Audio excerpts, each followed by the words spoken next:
राधे राधे, जय श्री कृष्णा। मैं सीमा सिंह बड़ों को चरण स्पर्श, छोटों को प्यार और बराबर वालों को नमस्कार करती हूँ। आज मैं आपको वैशाख मास में शालिग्राम भगवान की पौराणिक कथाएं सुनाने जा रही हूँ। वैशाख मास में शालिग्राम भगवान की पूजा करने, कथा सुनने से बहुत पुण्य फल मिलता है। आइए अब हम शालिग्राम भगवान की पौराणिक कथाएं सुनते हैं। आइए अब हम शालिग्राम भगवान की पहली कहानी सुनते हैं। एक बार बहुत छोटा सा गांव था। उस गांव में यादव जाति का एक परिवार था। उन यादव परिवार का एक लड़का था जो गांव के जमींदारों की गायें जंगल में चराने जाया करता था। बदले में जो ग्वाली मिलती थी वही उनकी आजीविका का साधन था। तब एक बार की बात है, वैशाख मास में एक सन्यासी उनके गांव में आया। उनके गांव में भगवान विष्णु का एक छोटा सा मंदिर था। वह सन्यासी रोज वन में तालाब पर स्नान करता, वहीं सूर्य भगवान को अर्घ्य देता और वहीं एक पेड़ के नीचे बैठकर अपने शालिग्राम भगवान को रख कर पूजा पाठ करता। संध्या वंदन करके वह विष्णु भगवान के मंदिर में जाकर कंद मूल फल खाकर सो जाता था। उस सन्यासी को ऐसा करते हुए वह ग्वाला रोज देखने लगा। उत्सुकतावश वह ग्वाला सन्यासी की सेवा करने लगा। जब सन्यासी तालाब में स्नान करता तो वह ग्वाला उनके कपड़ों को धोकर पेड़ पर सुखा देता। फिर उन्हें शालिग्राम भगवान की पूजा पाठ करते हुए देखता तो वह उनके लिए फूल ला कर के देने लगा।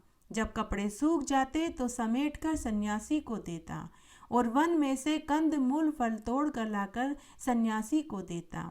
इस तरह पूरे वैशाख मास में वह ग्वाला साधु की सेवा करता रहा। जब वैशाख मास की पूर्णिमा तिथि आई तो वह साधु उस स्थान से अन्यत्र जाने लगा तो वह ग्वाला उदास होकर बैठ गया। साधु ने ग्वाले से पूछा कि पुत्र, तूने पूरे वैशाख मास में मेरी सेवा करी है। पुत्र, तुम मांगो, तुम्हें क्या चाहिए, मैं तुम्हें देना चाहता हूँ। तो वह ग्वाला बोला कि हे महाराज, अगर आप मुझे कुछ देना चाहते हैं तो अपने इस शालिग्राम भगवान को मुझे दे दीजिए। मैं भी इनकी सेवा पूजा करना चाहता हूँ। ऐसा सुनते ही साधु ग्वाले से बोला कि पुत्र, तुम शालिग्राम भगवान को छोड़कर अन्य कुछ भी मांग लो, धन दौलत पैसा, मैं सब देने को तैयार हूँ, लेकिन मैं अपने प्रभु के बिना जीवित नहीं रह सकता। अगर तुम्हें मैंने प्रभु को दे दिया तो मेरे प्राण निकल जाएंगे। लेकिन ग्वाले ने भी जिद पकड़ ली कि अगर आप देना चाहते हैं तो शालिग्राम भगवान ही दीजिए, अन्यथा मुझे कुछ नहीं चाहिए। इस तरह उनकी बातचीत बढ़ गई। देखते ही देखते वहाँ उस ग्वाले के माता पिता, सरपंच और सभी गांव वाले एकत्र हो गए। तब गांव के सरपंच ने साधु से कहा कि हे साधु महाराज, ये बच्चा है, आप इस बच्चे की बात मानकर अपने शालिग्राम भगवान को क्यों नहीं दे देते। तब साधु ने देखा कि पूरा गांव और बच्चे के माता पिता, सरपंच सभी देख रहे हैं, तो साधु थोड़ी देर के लिए कुछ सोचने लगा और फिर बोला कि ठीक है, कल यहीं तालाब पर पूजा आदि से निवृत्त होकर मैं तुम्हें शालिग्राम भगवान दे दूंगा। दूसरे दिन उस साधु ने जंगल में से एक काले पत्थर को ढूंढा जो कुछ शालिग्राम भगवान जैसे ही दिखाई दे रहे थे। उसने उन्हें एक सिंहासन पर बैठाया और सुंदर सुंदर वस्त्र व आभूषणों से सजाया और उसी तालाब पर पहुंच गया। वहीं पर वह ग्वाला, उसके माता पिता, गांव वाले और सरपंच भी पहुंच गया। तब साधु ने पहले तालाब पर स्नान किया, सूर्य नारायण भगवान को तालाब में से जल लेकर अर्घ्य दिया, फिर नकली शालिग्राम भगवान की पूजा करी, उन्हें सुंदर सुंदर वस्त्र और आभूषणों से सजाकर सिंहासन पर बैठाया और उस नकली शालिग्राम को ग्वाले को दे दिया। उस ग्वाले की उम्र लगभग 12 साल की रही होगी। वह ग्वाला शालिग्राम भगवान को लेकर घर आ गया। उसके बाद वह साधु आगे तीर्थ यात्रा पर चला गया।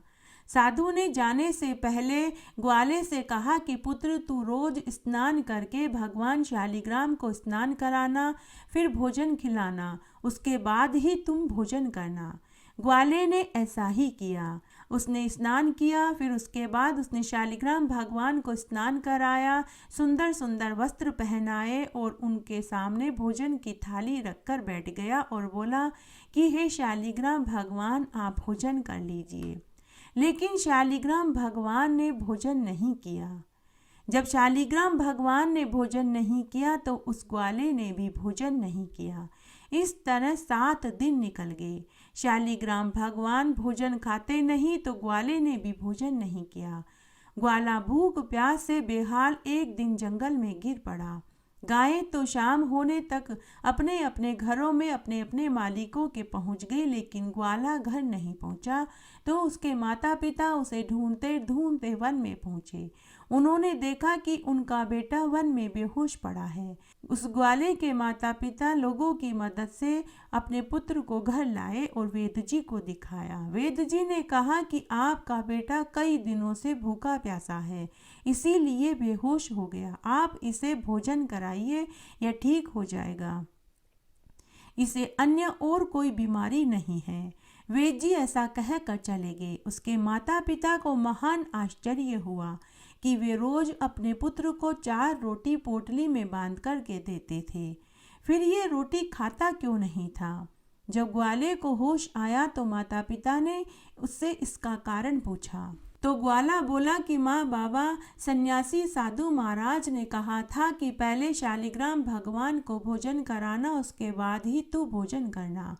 माँ बाबा, मैं शालिग्राम भगवान को रोज 2 रोटी थाली में परोस कर देता था, लेकिन उन्होंने भोजन ही नहीं किया, तो फिर मैं कैसे भोजन कर सकता हूँ।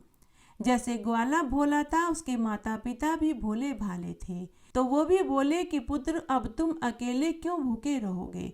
हम भी जब तक तुम्हारे शालिग्राम भगवान भोजन नहीं करेंगे, हम भी भोजन ग्रहण नहीं करेंगे। इस तरह ग्वाले के साथ उसके माता पिता ने भी अन्न जल त्याग दिया। तब बैकुंठ में बैठे भगवान शालिग्राम को उनके ऊपर दया आ गई। भगवान सोचने लगे कि ग्वाले के साथ उसके माता पिता भी भोले हैं। अगर आज मैं इनका सत नहीं रखूंगा तो कलयुग में मुझे कौन पूजेगा। अगर ये भोजन नहीं करेंगे तो इनकी मृत्यु का पाप मेरे सिर ही लगेगा। तब बैकुंठ में बैठे भगवान शालिग्राम उनके घर प्रकट हो गए और भोजन खाना पड़ा। भगवान शालिग्राम उनके साफ सच्चे मन से प्रभावित हो गए। अब शालिग्राम भगवान रोज सुबह शाम उनके यहाँ भोजन करने के लिए जाने लगे और दिन में ग्वाले के साथ उसकी गायें भी चराने जाते। इस तरह कई बरस बीत गए। तब एक बार वह साधु उसी गांव में दोबारा आया। साधु का मन हुआ कि मुझे उस ग्वाले से मिलना चाहिए जिसे मैंने नकली शालिग्राम भगवान दिया था। साधु उसी वन में तालाब के पास पहुंचा तो उसे वही ग्वाला दिखाई दिया। साधु ने ग्वाले से पूछा कि अरे पुत्र, तुमने मुझे पहचाना या नहीं। ग्वाले ने साधु के चरण छुए और बोला कि हे महाराज, आपकी ही कृपा से तो रोज मुझे शालिग्राम भगवान के दर्शन होते हैं। मैं आपको भला कैसे भूल सकता हूँ। साधु ग्वाले से बोला कि अरे मूर्ख बालक, मेरे प्रभु ने मुझे आज तक दर्शन नहीं दिए, तुझ अज्ञानी को कहाँ से देंगे। तो वह ग्वाला बोला कि अरे साधु महाराज, अभी मैं आपको दर्शन कराए देता हूँ। वो देखिए, बड़ के पेड़ के नीचे छोटी सी मुरलिया लिए हुए, पीताम्बर ओढ़े हुए, घुंघराले बाल वाले जो वो बैठे हैं, वही तो शालिग्राम भगवान हैं। लेकिन साधु को शालिग्राम भगवान कहीं दिखाई नहीं दिए। साधु बार बार आंखें मलता रहा, लेकिन उन्हें कहीं भगवान दिखाई नहीं दिए। तब साधु ने उसी तालाब में डूब कर मरने का निश्चय किया। तभी वहां आकाशवाणी हुई, हे साधु, जिस दिन तेरा मन इस ग्वाले की तरह साफ और निर्मल होगा, उस दिन मैं तुझे दर्शन दूंगा। आत्महत्या करना घोर पाप है। तब साधु ने हाथ जोड़कर शालिग्राम भगवान से कहा कि हे प्रभु, मुझे माफ कर दीजिए। मैं जगह जगह तीर्थों में जाकर स्नान करता रहा, लेकिन मन नहीं साफ कर पाया। उसके बाद उस साधु ने उसी गांव में रहकर सच्चे हृदय से भगवान शालिग्राम की पूजा करने लगा। तब उस साधु का जब अंत समय आया तो भगवान शालिग्राम ने साधु को भी दर्शन दिए। शालिग्राम भगवान तो भाव के भूखे होते हैं, उन्हें दिखावा पसंद नहीं होता। हे शालिग्राम भगवान, जैसे आपने ग्वाले को और बाद में साधु को दर्शन दिए वैसे सबको देना, कहानी कहने वाले को, सुनने वाले को और हुक्कारा भरने वाले को। घटती हो तो पूरी हो तो परवान चढ़े, भूले बिसरे नाम तेरे भंडार में भरे। आइए अब हम शालिग्राम भगवान की दूसरी कहानी सुनते हैं। एक बार बहुत छोटा सा गांव था। उस गांव में एक विधवा बुढ़िया माई अपने बेटा बहू के साथ रहती थी। उस बुढ़िया माई के पास खूब सारे मवेशी थे, जिनमें गाय, भैंस और बकरियां थी, जिन्हें वह जंगल में चराने के लिए जाती थी। उनका दूध निकालती और बेचती थी और दही, छाछ और घी भी बेचती थी। उसका बेटा मजदूरी करता था।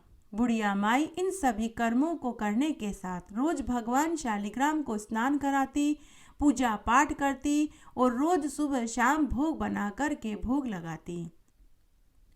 और जब भी मक्खन बिलोती तो मक्खन का भोग भी भगवान शालिग्राम को लगाती।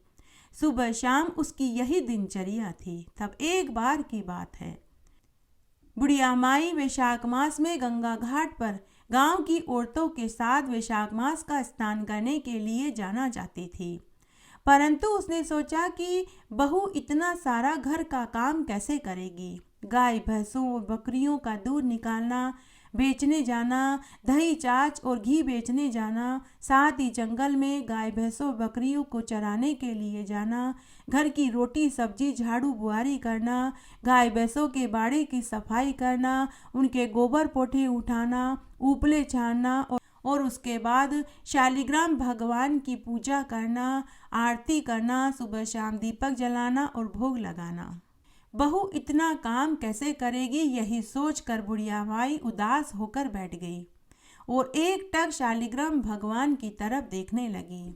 तभी उसका बेटा आया और अपनी माँ से उदासी का कारण पूछने लगा। बुढ़िया माई ने अपने बेटे को पूरी बात बताई कि गांव की सभी औरतें 1 महीने के लिए गंगा घाट पर वैशाख मास का स्नान करने के लिए जा रही हैं। मेरा भी बहुत मन है, लेकिन कैसे जाऊं? घर का बहुत सारा काम है, बहू अकेले कैसे करेगी? तब बेटे ने अपनी पत्नी को बुलाकर पूरी बात बताई तो बहू बड़े ही नेक दिल की, दयालु और सीधी सरल स्वभाव की थी। दुनियादारी की चालाकी उसे बिल्कुल नहीं आती थी। उसने अपनी सासू माँ से कहा कि सासू माँ, आप जरूर वैशाख मास का स्नान करने के लिए जाइए, मैं आपके पीछे से सभी काम कर लूँगी। तब बुढ़िया माई ने अपनी बहू को गाय भैंसों का पूरा काम समझाया कि दूध, दही, घी बेचना है।